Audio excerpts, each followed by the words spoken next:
Welcome to AK TV news. నిజం నిప్పు లాంటిది.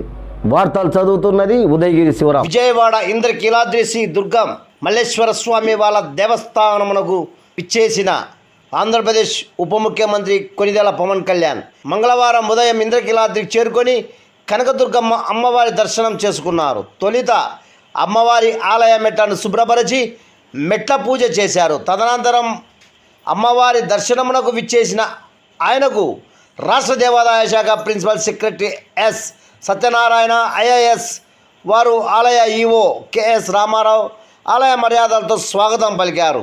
ఆలయ వేద పండితులు పూర్ణ కుంభం వేద మంత్రోచ్చారణలతో అంతరాలయంలోకి తోడుకొని వెళ్ళారు.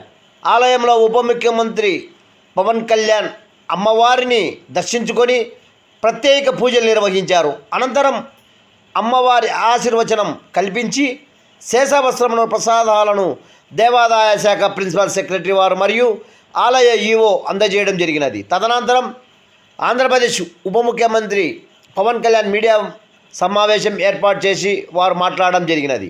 ఈ కార్యక్రమంలో ఆంధ్రప్రదేశ్ ఉప ముఖ్యమంత్రి కొనిదెల పవన్ కళ్యాణ్, ఎంపీలు కేసినేని శివనాథ్ చిన్ని, బాలశౌరి, ఎమ్మెల్సీ హరిప్రసాద్ తదితరులు ఈ కార్యక్రమంలో పాల్గొనడం జరిగినది.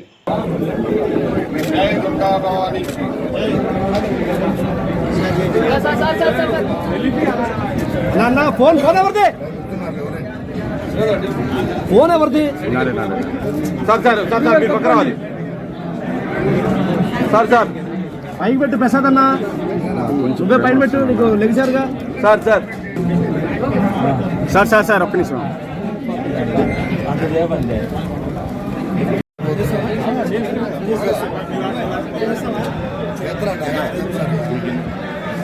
పెద్దలు కొంచెం పక్కన ఉండాలి మీరు. సార్ కొద్దిగా సైడ్ ఇవ్వండి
అమరావతి ఇకపై ఆంధ్రప్రదేశ్లో అత్యవసర సేవలు డయల్ 100 ఫిర్యాదుకు బదులు 112కు మార్పు. డయల్ 100ని తెలంగాణ కేటాయింపు. ఏపీలో పోలీసుల ద్వారా రక్షణ కోసం 112కు డయల్ చేయాలి అంటున్న పోలీస్ యంత్రాంగం. అంబేద్కర్ గురుకుల గెస్ట్ టీచర్లు ముఖ్యమంత్రి చేతికి వరద బాధితుల సహాయార్థం ₹1,00,000 సీఎం నిధికి అందజేత. కడప జిల్లా బ్రహ్మంగారి మఠంలో పనిచేస్తున్న ఆంధ్రప్రదేశ్ రాష్ట్రంలోని సాంఘిక సంక్షేమ గురుకుల సంస్థలోని డాక్టర్ బిఆర్ అంబేద్కర్ గురుకుల పాఠశాలలో పనిచేస్తున్న పార్ట్ టైం టీచర్ల విజయవాడ వరద బాధితుల సహాయార్థం ముఖ్యమంత్రి వారిని కలిసి ₹1,00,000 డీడీ రూపంలో సీఎం రిలీఫ్ ఫండ్ కు బిఆర్ అంబేద్కర్ గురుకుల పార్ట్ టైం టీచర్స్ అసోసియేషన్ ద్వారా అందజేయడం జరిగినది. ఈ కార్యక్రమానికి సాంఘిక సంక్షేమ శాఖ డాక్టర్ డోలా శ్రీ బాల వీరాంజనేయులు వారి సమక్షంలో వారి చొరవతో టీచర్స్ సీఎం వారికి అందజేయడం జరిగినది. సీఎం వారు గురుకులంలో పనిచేస్తున్న పార్ట్ టైం టీచర్స్ తక్కువ వేతనాలు తీసుకుంటున్న ₹1,00,000 ఇవ్వడం సంతోషంగా ఉందని తెలిపారు.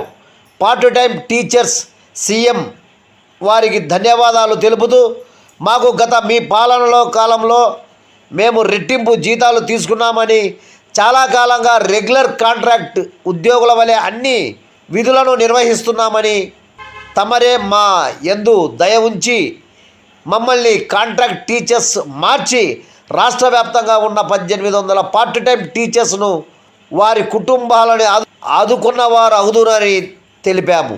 అందులకు సీఎం వారు సానుకూలంగా స్పందించారని సాంఘిక సంక్షేమ శాఖ మంత్రి ఈ కార్యక్రమాన్ని అభినందించారని మీ సమస్యలని త్వరలోనే పరిష్కరిస్తామని చెప్పారని డాక్టర్ బిఆర్ అంబేద్కర్ గురుకుల పార్ట్ టైం టీచర్స్ అసోసియేషన్ రాష్ట్ర అధ్యక్షుడు నవీన్ కుమార్ తెలిపారు.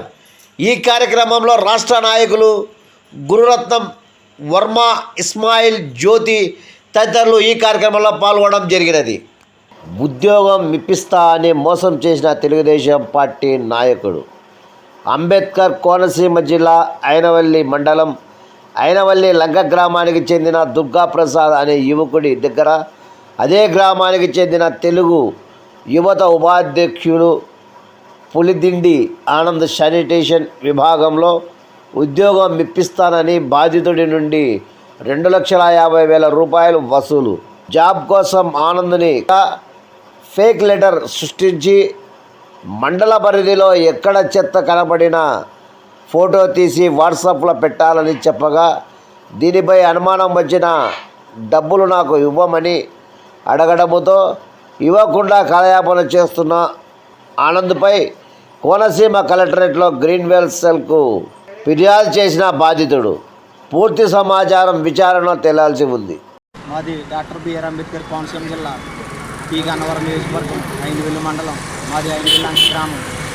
ఐనవెల్లి మండల తెలుగు యువత ఉపాధ్యక్షులు పులిదిండి ఆనందరావు గారు నాకు కొద్ది రోజుల క్రితం ఉద్యోగం ఏంటనే రీతిలో 1,50,000 ఒక ఆడవాడు ఫోన్పేకి 50,000 3 సార్లు 350 కింద ఫోన్పే కొట్టడం అన్నది జరిగింది. నేను కూడా ఆయన మాట గౌరవించి ఫోన్పే అన్నది చేశాను. చేసిన తర్వాత ఒక 50,000 చేతి అప్పు కింద ఇచ్చుకున్నాడు. అంతేకాకుండా ఉద్యోగరీత్యా జాయిన్ చేసిన తర్వాత నాకు కానీ ఉద్యోగం నచ్చకపోతే నేను ఎంతైతే కట్టానో అంతా కూడా తిరిగి ఇచ్చే బాధ్యత నాది అన్న తరుణంలో నేను డబ్బులు కట్టడం జరిగింది. అంతేకాకుండా ఉద్యోగంలో చేరిన తర్వాత ఇది స్వచ్ఛ భారత్ మండల్ సూపర్వైజర్ అనే ఉద్యోగం కింద తేలింది. అయితే ఈ మండల్ సూపర్వైజర్ కింద చేరిన తర్వాత ఏ పంచాయతీ దగ్గరికి వెళ్ళకూడదు, ఏ సెక్రటరీని కలకూడదు, నువ్వు పలానా సూపర్వైజర్ అని ఎవరికి చెప్పకూడదు అనే కొన్ని కండిషన్ల తర్వాత పెట్టడంతో నాకు అనుమానం వచ్చి దీన్ని ఇప్పుడే కంటి చూపుతో నిదానించుకొని ఎంక్వైరీ చేసిన తర్వాత దీని నిదానాలు ఏంటో తెలుసుకున్న తర్వాత ముందు తీసుకెళ్తే బాగుంటుందని నేను ఎంక్వైరీ చేయగా ఇది ఫేక్ అని తేలిన తర్వాత డబ్బులు ఇప్పించండి, నాకు ఇది నచ్చలేదనేసి. ఇలాంటి వార్తల కోసం చూస్తూనే ఉండండి మీ ఏకే టీవీ న్యూస్, నిజం నిప్పు లాంటిది.